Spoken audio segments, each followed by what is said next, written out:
Donc on laisse la parole à Laurent Potier, donc, qui est professeur en musicologie ici même, à l'université de Jean Monnet, donc, et responsable du master professionnel réalisateur en informatique musicale.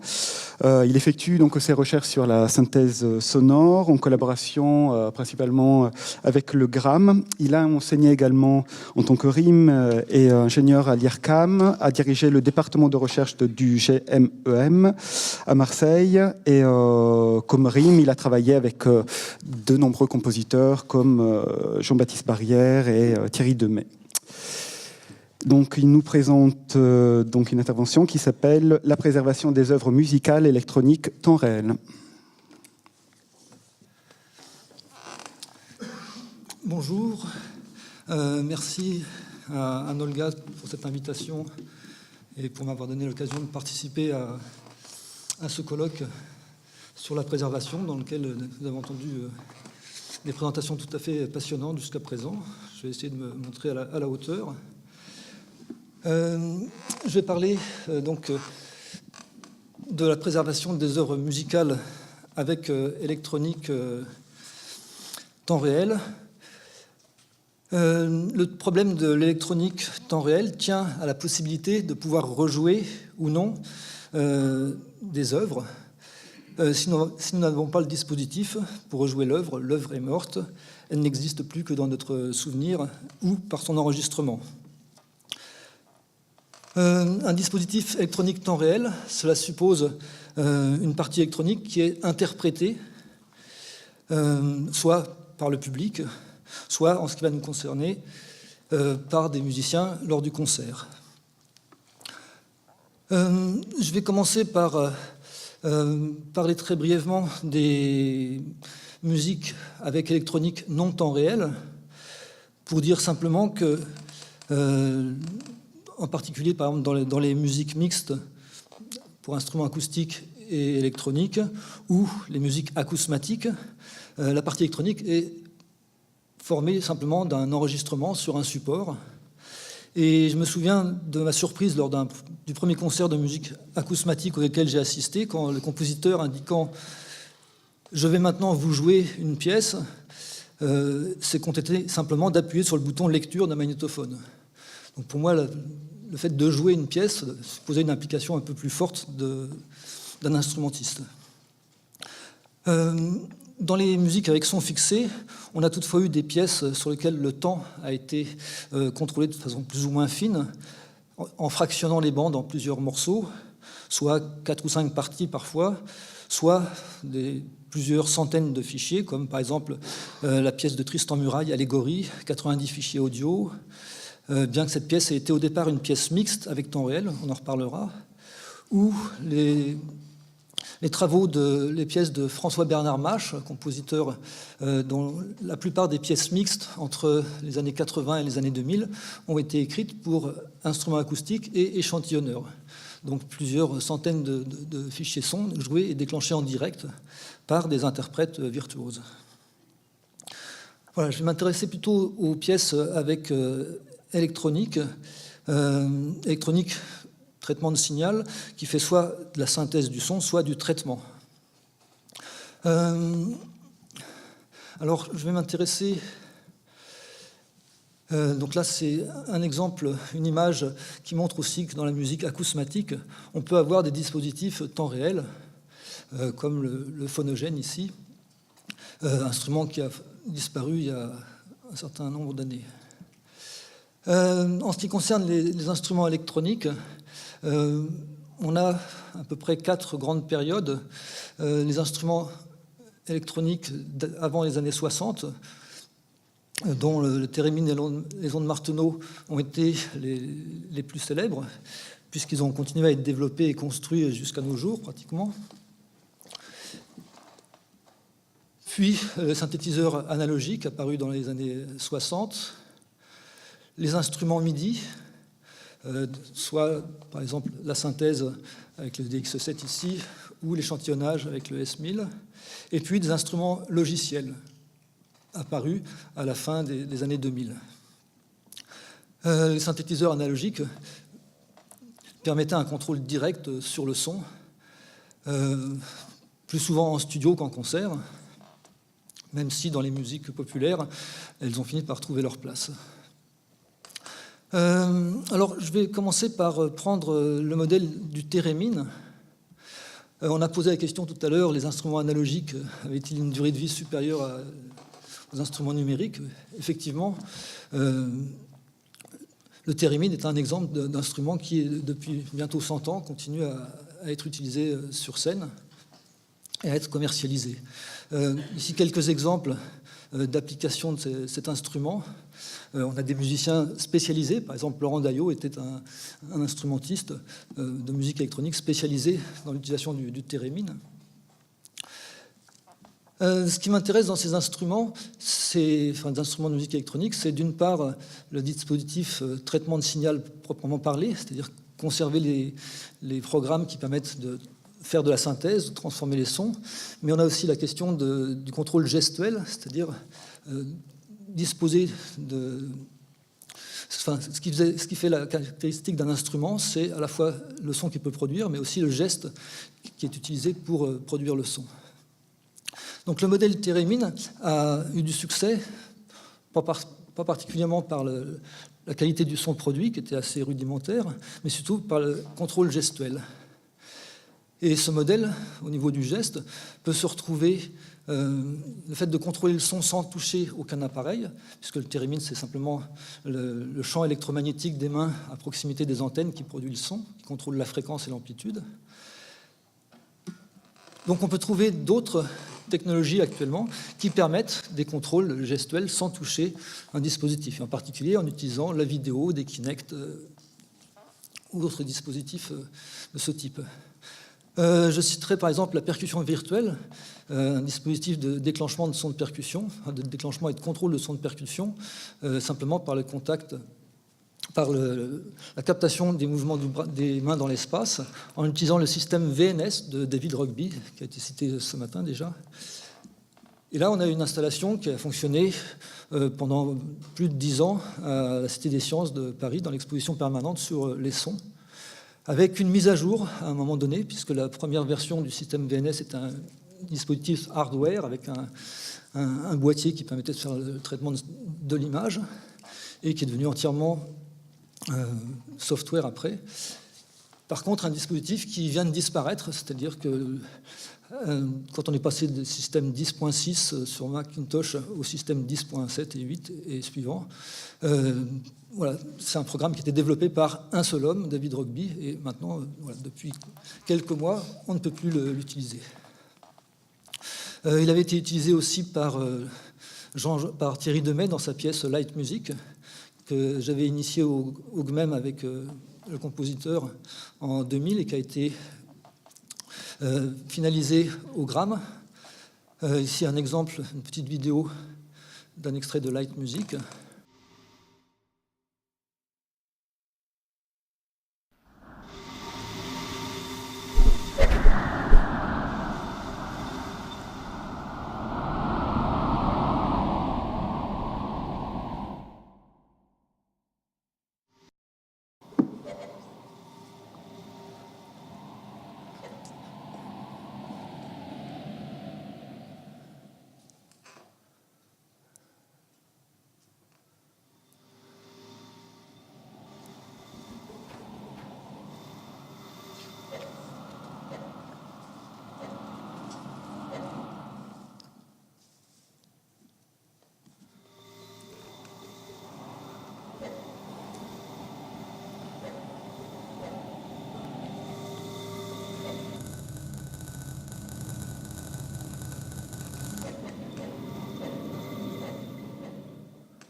On voit à la fin de cet exemple qu'on n'a pas uniquement le geste capté par la caméra, mais on a aussi des accéléromètres.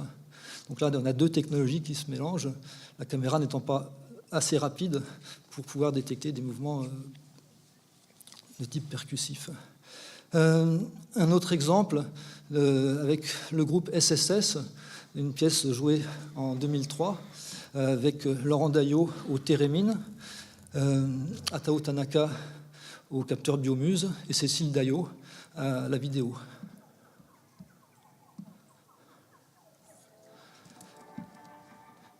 peut-être arrêter l'autre avant. Non, c'est bon.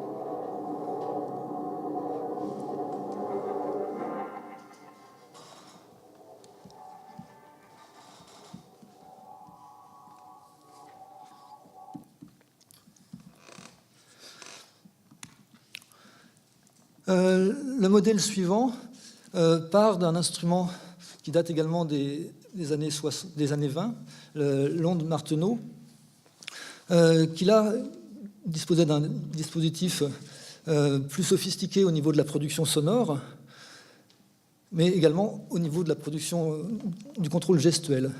Le système d'onde Martenot fonctionnait à la fois avec un ruban permettant d'avoir un contrôle continu des hauteurs, un dispositif assez classique avec un clavier de type piano, mais qui permettait quand même de faire des vibratos, c'est-à-dire qu'il y avait des mouvements latéraux possibles, un contrôle avec une touche extrêmement sensible, permettant d'avoir des modes de jeu, donc la touche contrôlant l'amplitude, permettant des jeux percussifs ou des jeux legato.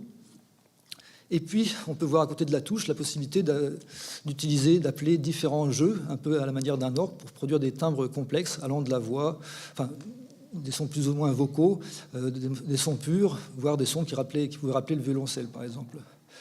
Dans cet instrument a été développé aussi un système de diffusion, des haut-parleurs spécifiques, avec des formes variées, des matériaux variés, permettant de colorer le son. Donc, la qualité du son était liée à la fois aux différents jeux utilisés, mais aussi aux haut-parleurs, aux diffuseurs utilisés. Alors, évidemment, à l'heure actuelle, on dispose, avec les smartphones et les autres tablettes, de dispositifs de contrôle continu des hauteurs. Par exemple, même sur les dernières versions d'ordinateurs Macintosh, on a la possibilité de contrôler avec la touch bar des processus de synthèse.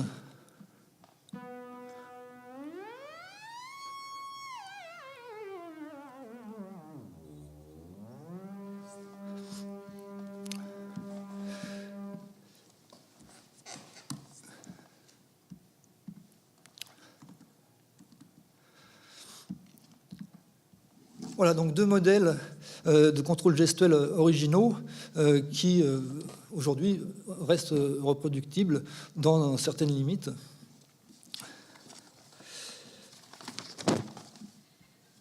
Alors, pour continuer sur les instruments électroniques, les synthétiseurs analogiques permettaient des contrôles directs du son.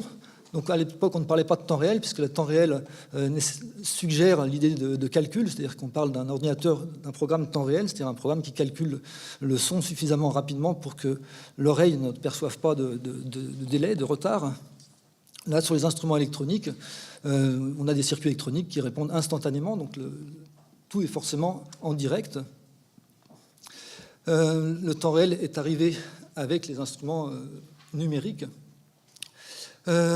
Alors, les synthétiseurs analogiques ont été, pour la plupart d'entre eux, pour les plus célèbres, portés par différents constructeurs. Donc là, vous avez par exemple chez Arturia la liste des principaux synthétiseurs qui existent maintenant en version en émulation. Donc on retrouve par exemple les synthétiseurs Moog, le synthétiseur Yamaha CS80, le synthétiseur ARP, Jupiter. On trouve même des synthétiseurs numériques, comme par exemple le Synclavier. Alors ces émulations ne sont pas toujours à la hauteur des attentes, c'est-à-dire qu'elles ne reproduisent pas toujours fidèlement le son de l'original, ce qui amène parfois des chercheurs à produire leur propre proposer leur propre version. Donc, par exemple, ici, le synthétiseur, le Synthi AKS, produit dans Max MSP par Pierre Coupry, ou ici, le synthétiseur Poog, réalisé par moi-même dans Max MSP il y a une dizaine d'années et utilisé dans plusieurs pièces créées au GMEM à Marseille. Alors, on arrive maintenant dans la question des logiciels informatiques, de la sauvegarde des pièces utilisant des logiciels informatiques. Alors, juste en introduction, préciser que déjà, rien que les fichiers audio posent problème en sauvegarde. C'est-à-dire que là, par exemple, toutes les œuvres de l'IRCAM de Philippe Manoury ou d'autres comportent souvent des fichiers audio qui sont à des formats non compressés, mais qui ne sont pas ni AFF ni WAV, donc on ne peut plus lire sur les ordinateurs actuels. Alors évidemment, il existe des outils de transformation.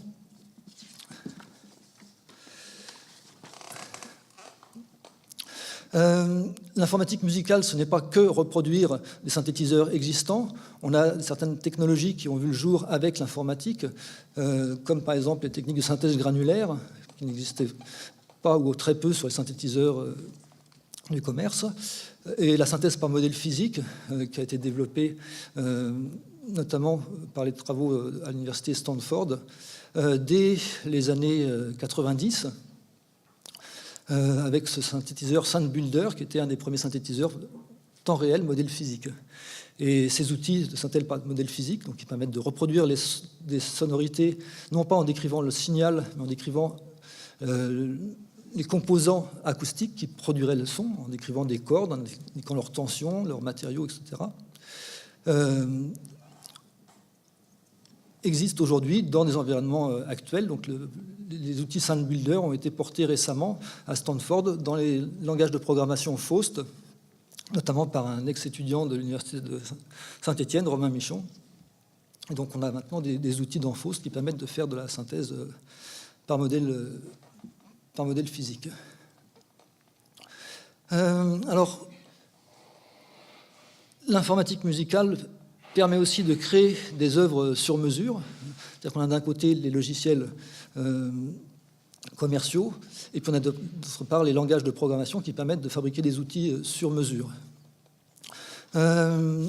Les premiers outils permettant de faire du temps réel avec l'ordinateur ont été, en France, le système CITER du GRM, utilisé plutôt pour faire du travail en studio, mais utilisé aussi en concert par des compositeurs comme Jean Schwartz, par exemple. Et puis, surtout, les ordinateurs, puis les programmes développés à l'IRCAM, avec la 4X au début des années 80, les ordinateurs Next dans les années 90, et puis le programme Max MSP depuis la fin des années 90. Ici, on retrouve un schéma qui montre l'évolution du programme Max. Au départ, un petit programme sur Macintosh pour contrôler graphiquement les programmes de l'ordinateur 4X. Ensuite, d'un côté, des gros développements à l'IRCAM pour porter les outils 4X vers les stations Next, développées par Steve Jobs dans les années 90, et intégrer dans la même machine le contrôle graphique et la synthèse, pendant qu'aux États-Unis, David Dicali développait un outil MIDI, Max. Et puis, à l'heure actuelle, l'environnement Max MSP Jitter, qui permet de construire des instruments de traitement et de synthèse. Alors, le programme Max est au centre des préoccupations de l'électronique temps réel et de la préservation. On a connu plusieurs versions du programme Max, depuis Max Patcher jusqu'à Max 7. La partie audio s'est étendue de Max 3 à Max 4. Max 3.0 date de 1994. Max 3.5, 98, première version vraiment fonctionnelle de traitement de signal. Et on peut dire que jusqu'à Max 3, Max 4, 2004, on a eu peu de perturbations et les pièces ont pu être préservées pendant presque une dizaine d'années.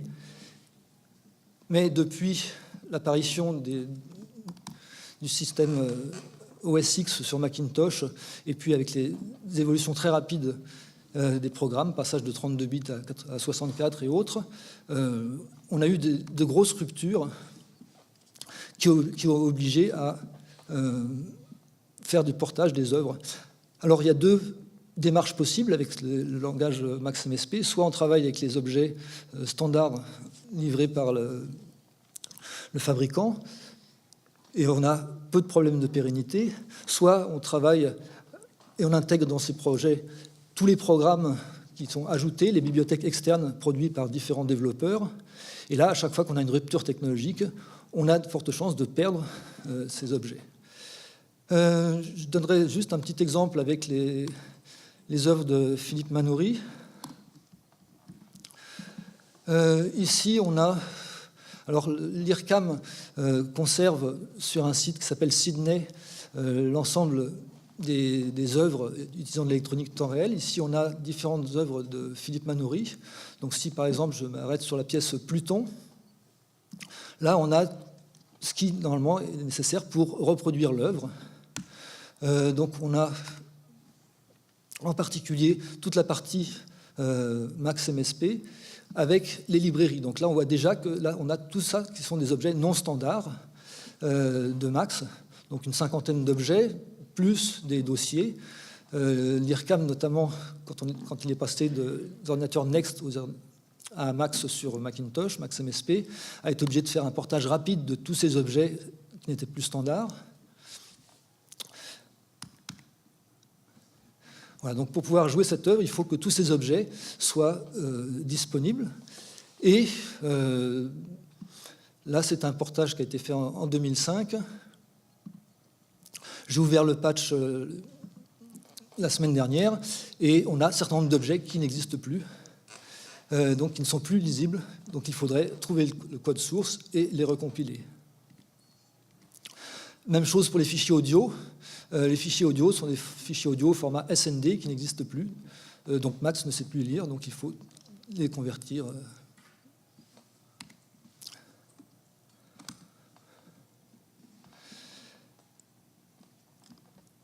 Alors un petit exemple également, la pièce de Jean-Claude Risset qui s'appelle Duet pour un pianiste. C'est une pièce que Jean-Claude Risset a réalisé sur Max 3 avec le système 9 sur Macintosh. Et donc, cette pièce a été jouée à très nombreuses reprises. Et à chaque fois, donc, le seul moyen de conservation, c'est de transporter l'ordinateur original avec le patch original. La pièce n'a jamais pu être portée, à part récemment, où plusieurs chercheurs se sont intéressés à faire le portage et ont passé du temps pour réussir à faire rejouer ces pièces, dont notamment Sébastien Clara récemment à l'UJM. À l'heure actuelle, on a même des... Alors c'est une pièce pour un pianiste, un ordinateur MIDI, dans lequel le pianiste joue un certain nombre de phrases qui sont transformées en direct par l'ordinateur qui va jouer un jeu complémentaire en fonction d'une partition, avec des phénomènes de symétrie, de miroir, d'écho, etc. Et donc, à l'heure actuelle, il y a un portage de cette pièce pour en faire une version audio, c'est-à-dire qui puisse être faite avec un piano standard, voire avec d'autres instruments, simplement en travaillant sur le son. Voilà, alors l'IRCAM a développé un site internet dans lequel il accueille toutes les pièces du répertoire qui a été créé dans cet institut. À chaque fois avec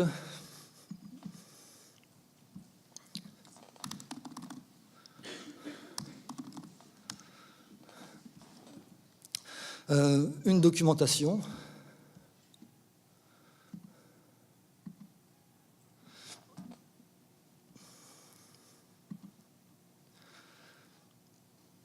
donc si on cherche par exemple Philippe Manoury, on va voir ces différentes pièces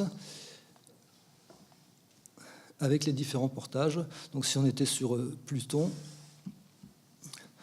on a voilà, le premier portage en 2002, 2005, 2010, 2011, etc. Si on prend la première version, on a une documentation à la fois textuelle une documentation PDF donnant la disposition technique de la pièce. Et puis surtout, on a l'ensemble des, si je le retrouve, l'ensemble des fichiers qui permettent de faire rejouer l'œuvre à la date où le portage a été fait. Donc là, on voit bien qu'un certain nombre de portages ont été faits à différentes époques avec l'évolution des logiciels. Philippe Manoury a notamment réalisé ou fait réaliser le portage de ces pièces, à la fois vers les différentes versions de Max, mais aussi vers Pure Data, afin d'assurer une conservation dans un logiciel libre. Voilà, pour terminer, il me reste...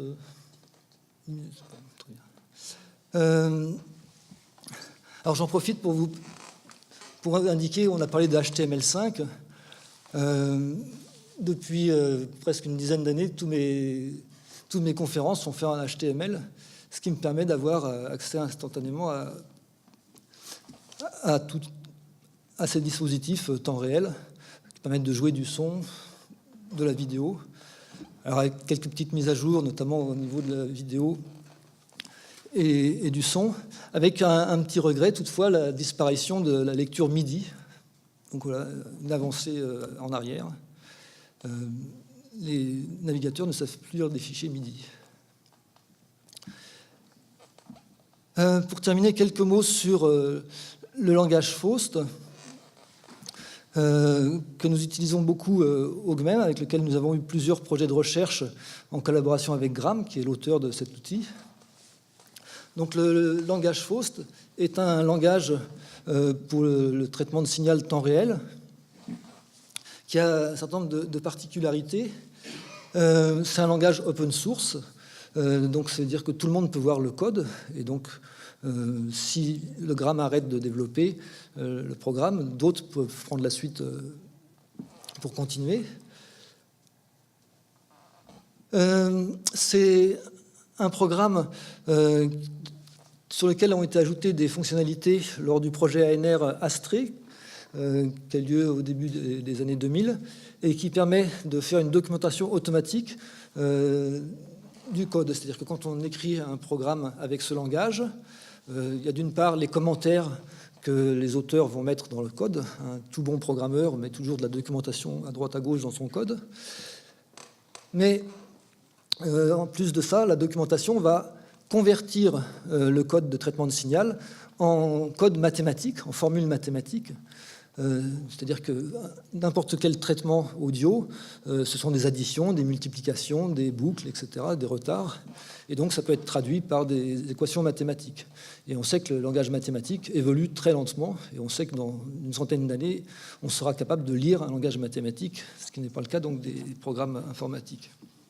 Donc là, c'est le moyen d'assurer une pérennité. Quand on crée un certain traitement, la documentation mathématique nous dit comment ce traitement est réalisé. Un petit bémol quand même avec ce langage. L'été dernier, les concepteurs ont complètement revu le fonctionnement des librairies, des bibliothèques. C'est-à-dire qu'on a un noyau, et puis après, on a un certain nombre de bibliothèques qui rajoutent des fonctionnalités. On n'est pas obligé, quand on veut faire une reverb, de la réaliser de A à Z. On a un certain nombre d'outils qui sont déjà plus ou moins sophistiqués. Donc le fonctionnement des librairies ont été complètement revus, ce qui a rendu tous les codes réalisés au préalable totalement obsolètes. Donc voilà. Ceci dit, une notice indiquant comment mettre à jour les codes a été finalement éditée pour permettre... Mais comme on a souvent des codes qui font des liens vers d'autres codes, etc., ça peut être parfois relativement complexe. Un autre avantage de ce langage, et pas des moindres, c'est le fait qu'un programme exécuté, un programme écrit avec ce langage peut être transformé ensuite en une application pour différents systèmes. Donc le langage Faust, c'est à la fois un langage de programmation, mais aussi tout un ensemble de compilateurs qui permettent, à partir d'un programme écrit à un moment donné, de le transformer en une application autonome sur Macintosh, sur Windows, sur Android, iPhone. Une application qu'on peut ouvrir aussi avec un navigateur web, un plugin VST, des objets externes pour Max, pour Pure Data. Donc, le même programme n'est plus dépendant d'une architecture ni d'un système à un moment donné. Sous réserve, évidemment, qu'il y ait des personnes pour développer les compilateurs quand les mises à jour des systèmes évoluent. Voilà.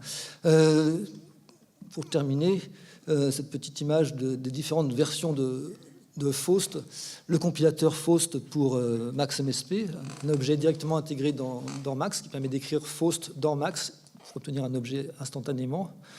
Et on voit qu'au tournant des années 2016, on a eu plein de versions toutes incompatibles avec les autres, les unes avec les autres. Il y a eu beaucoup de changements de système sur les Mac qui ont fait que, en l'espace d'un an, on a eu une dizaine de versions différentes pour réussir à maintenir le projet. En conclusion, il faut bien évidemment documenter les œuvres si on veut pouvoir les rejouer. Après, la question de la préservation, c'est la question pour rejouer les œuvres, mais c'est aussi la question pour les musicologues de les connaître, de les comprendre. Deuxième point, favoriser les outils libres, open source. Faire des veilles technologiques pour choisir les outils adéquats. Et puis, voilà, doit-on suivre cette fuite en avant perpétuelle ou rester avec des outils qu'on apprend à mieux maîtriser, à bien connaître? La question reste ouverte. Voilà, je vous remercie.